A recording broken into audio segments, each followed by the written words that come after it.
आपकी शारीरिक मौजूदगी का आधार सीमन या वीर्य है। अब सीमन की क्षमता का स्तर जबरदस्त है, ये एक पूरा नया जीवन बना सकता है। योग संस्कृति में हम इसे वीर्य कहते हैं। वीर्य को हम वज्र भी कहते हैं, जिसका अर्थ है स्थिरता। कि अगर आप इसका उपयोग करना जानते हो तो ये सबसे शक्तिशाली चीजों में से एक है। सद्गुरु, सोशल मीडिया से दूसरा सवाल।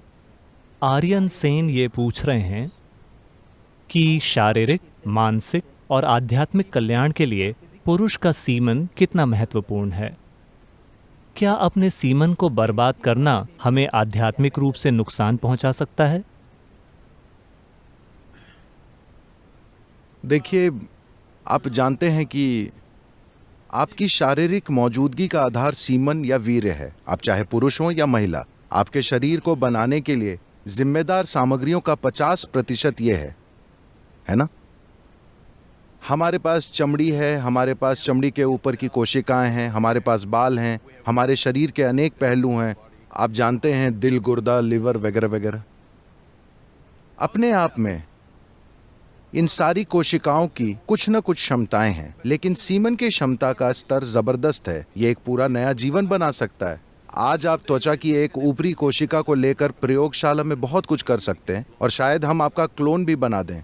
तो क्षमता यहाँ भी है, लेकिन इसका स्तर उन कोशिकाओं के स्तर जैसा नहीं है जिन्हें आप सीमन या वीर्य कह रहे हैं। So in the yogic culture, this is called as virya. तो योग संस्कृति में हम इसे वीर्य कहते हैं। वीर्य को हम वज्र भी कहते हैं, जिसका अर्थ है स्थिरता या हीरा, जो सबसे कठोर चीज है। तो मानव शरीर में वीर्य को वज्र की तरह समझा जाता है, जिसका अर्थ है कि अगर आप इसका उपयोग करना जानते हो तो ये सबसे शक्तिशाली चीजों में से एक है। तो इसका उपयोग करने का मतलब ये है कि आप इसका उपयोग बच्चे पैदा करने के लिए कर सकते हैं, ये एक तरीका है। खैर, ये सवाल इसलिए आया क्योंकि आप इसका उपयोग हॉस्टल की चादर को बर्बाद करने में कर रहे हैं, ठीक है?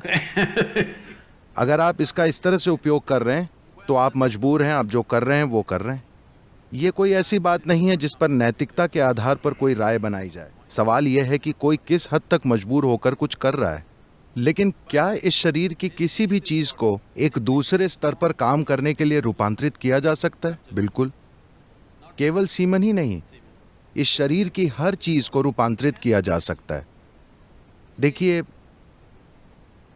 मान लीजिए अगर मैं आप सभी को सूप बनाने की सामग्री दूं, आप सभी को एक जैसी सामग्री दूं, तो क्या आपको विश्वास है कि आप सभी लोग एक जैसा सूप बनाएंगे? नहीं, आप 500 प्रकार के सूप बनाएंगे। हालांकि सामग्री एक ही है। यही हम सबके साथ इस समय हो रहा है। हम सभी बुनियादी रूप से एक ही सामग्री से बने हैं, लेकिन देखिए कि हम एक दूसरे से कितने अलग हैं, क्योंकि सूप अलग है। तो अगर मैं आपको सूप बनाने की सामग्री दूं तो आप या तो अच्छा सूप बनाएंगे या बेकार सूप बनाएंगे। ये इस बात पर निर्भर करता है कि आप ये काम कितना जानते हैं, है ना?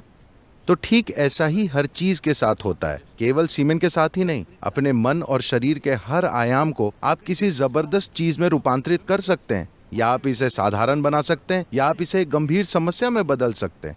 जीवन के हर पहलू को। ऐसा ही जीवन के इस पहलू के साथ भी होता है।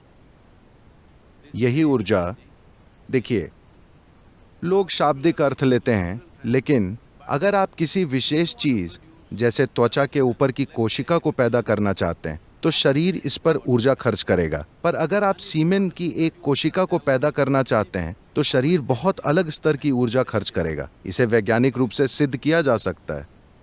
तो जब आप इसमें इतनी सारी ऊर्जा खर्च कर रहे हैं तो स्वाभाविक है कि इसमें एक क्षमता है, लेकिन क्या आप में उसे खोजने की काबिलियत है? क्या आप वो खोज करना जानते हैं? क्या ऐसा करने के लिए आपके पास साधना और मार्गदर्शन है? ये एक प्रश्न चिन्ह है।